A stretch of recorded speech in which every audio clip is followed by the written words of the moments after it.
કે બા આ તમારો હાર મને કાઠોટમાંથી મળ્યો છે, તમે નક્કી ભૂલી ગયા છો. હવે સાસુને વિસ્મયનો પાર ન રહ્યો. આવું ચરિત્ર તો કદી જોયું નથી કે જાણ્યું નથી. વસ્તુ નદીમાં ખોવાય અને નીકળે કાઠોટમાં. નક્કી આ બહુ કોઈ ડાકણ લાગે છે. આ કાંઈક ડાકણ લાગે છે. નક્કી મેલી વિદ્યા ધામતી લાગે છે. સાસુના મનમાં ગભરાટ વ્યાપ્યો. ડાકણનો ભરોસો નહીં.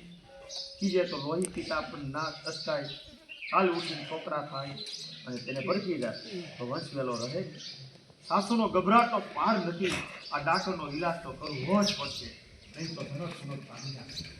એ તો હવે રાજાને મહેલે રાજાને તેની વાત કરી, મારા છોકરાની બહુ ડાકર મેલી વિદ્યા જાણતા જાત જાતના સવિતર કરે છે. પહેલાં અમને પછી પાડોશીને પછી ધીમે ધીમે આખા રાજ્ય એને તમને ભરકી રાખે, બાકી એને મોતને ઘાટ ઉતારો. રાજા સમજુ અને બહુ ડાયા અને વિવેકી હતા. કયા જાણ્યા વગર સત્ય